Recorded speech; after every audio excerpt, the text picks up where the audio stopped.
rotten, reanimated, and ravenous for humans. The dead are rising from their graves. The whole world is in a frenzy. The infections are spreading fast, and it's overwhelming our defense.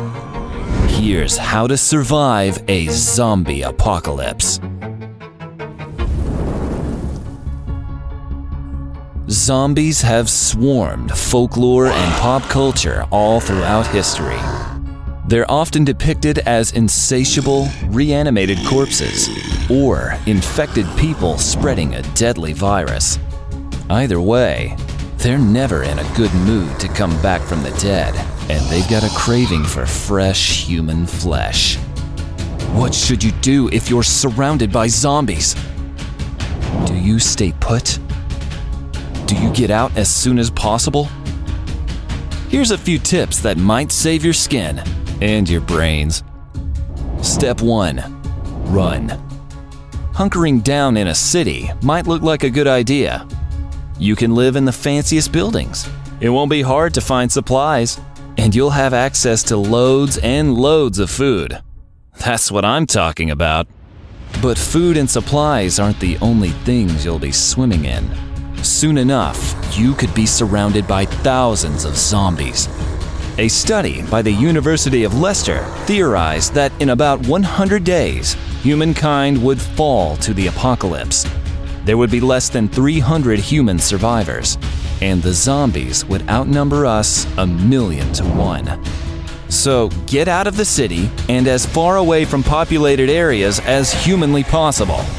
From what movies have told us, zombies are terrible swimmers. Finding refuge on a boat would be your safest bet to get away from zombies. And whatever you do, don't head straight to the gun store once the news breaks out.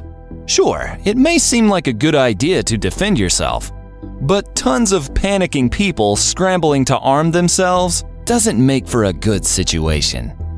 In a stressful situation like this, there's bound to be friendly fire and a number of misfires. You're hurrying to get out of town, but there aren't any bodies of water nearby. Where should you go now? Run to the hills. Step 2. Zombie-proof your safe house. Unfortunately, you're stuck on land where the zombies have a better chance of having you for dinner. The next best place to go are hilly, mountainous regions. Hopefully, you won't run into a pack of zombies that were hikers in their past lives. Most zombies will have a hard time wrapping their heads, or lack of a head, around unstable terrain. Once you've found an elevated spot, you'll want to find a building made of concrete, brick, or metal. Anything weaker, like wood, drywall, or glass, could easily be torn down by a horde of zombies.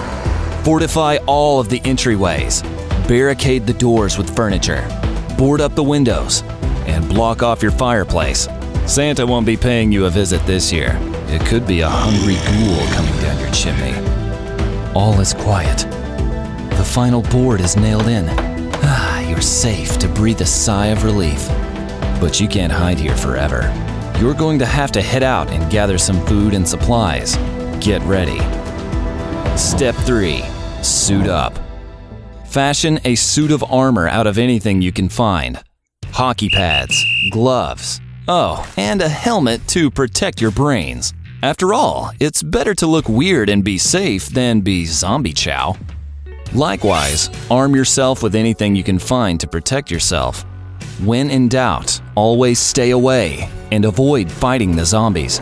You should only use your weapons if they get a little too close for comfort. Step 4. Gather the essentials. Don't drive to the supermarket. The loud noise could alert the zombies to you. Again, you're going to want to avoid densely populated areas, so your trip to the store doesn't turn into a bloody one.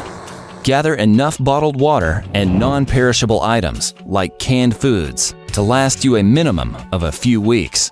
Stock up on important medications, first aid supplies, and emergency supplies such as batteries, a cell phone, and a radio. Look for warm clothes and bedding to keep you comfortable too. It might get a little chilly if there's no one around to keep the electricity and heating running. You're done gathering the supplies, but there are a lot more zombies outside than when you first arrived. There's nowhere to go. You're going to have to get up close and personal with these ankle biters. Step 5. Mask your scent.